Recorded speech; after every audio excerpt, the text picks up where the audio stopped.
Hey, what's up guys? My name is Marco. Welcome to my channel, Marco's Aquarium channel. So today I just wanted to tell you guys a little bit about what I got going on back here.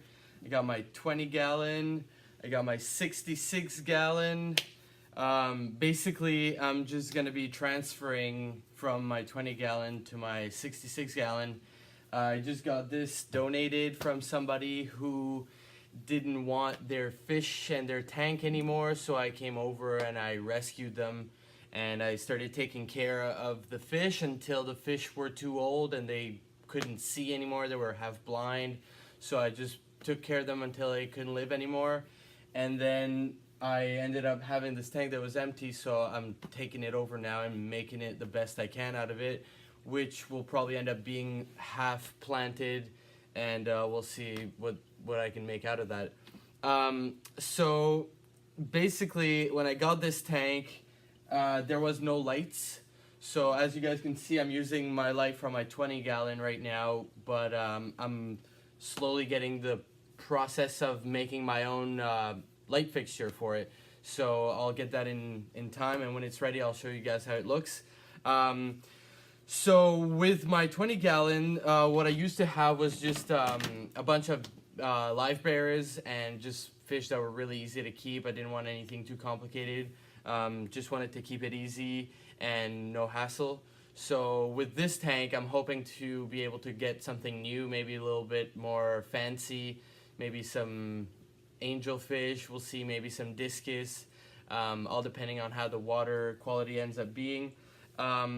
So for my substrate, I ended up going with a very coarse grain pool gravel, and I really like it because it's the biggest grain sand that I was able to find, and after reading everywhere, everybody suggested that it was the best type of sand for aquariums. So I went over to the local pool store, and the guy said that it was commonly being sold for aquariums as well, so I knew it was the right thing.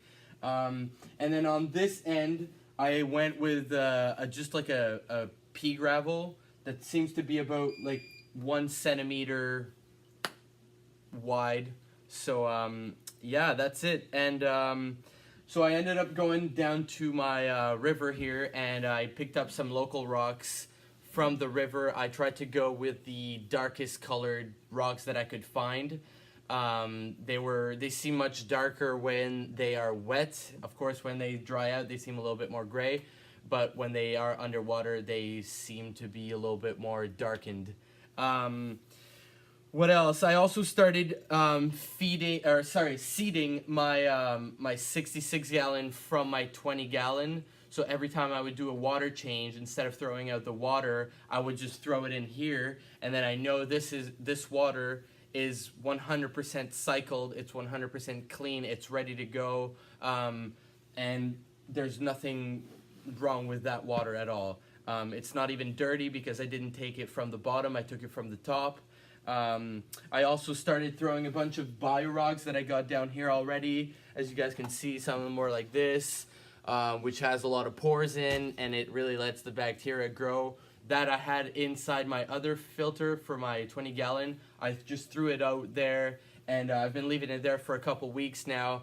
I even have the wool filters that I've had from my 20 gallon that I've been throwing just in that water just to let it colonize with all that bacteria. What else?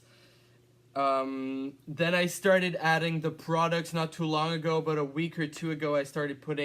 I put a little bit of Prime.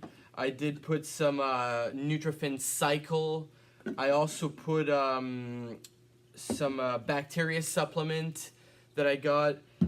And since then, I added 3 baby fry that I had from my 20 gallon. They were just about this big. I added 3 of them right in here just to see how they would react. And so far, after like about a week, they seem to still be alive, all 3 of them, which I'm really happy about. That means that there seems to be no problem with my water parameters and my tank overall. Then today, I just got back from the fish store, and I just picked up like about 10 to 15 snails, which were there were Malaysian trumpets and there were ram horns. So I threw all of them right around there, and I'm hoping that after a while they're just gonna start spreading out and turning the sand, the gravel, and everything to my favor to make all that cleanup crew that I'm looking for to clean up all the detritus in the substrate. Besides that, there's nothing more really. Now I'm just gonna be waiting for my water to get higher when I do more water changes, and when the time comes, I'm going to be doing my my big install with the fluvial filter here, which will probably be my next video. If you guys want to follow me and subscribe, I'll be doing a unboxing and opening of the fluvial 406, and yeah, it should be fun. I'm gonna try to set it up and show it all for you guys. So if you guys want to hit that like button, thanks a lot. Thanks for watching. Have a good one.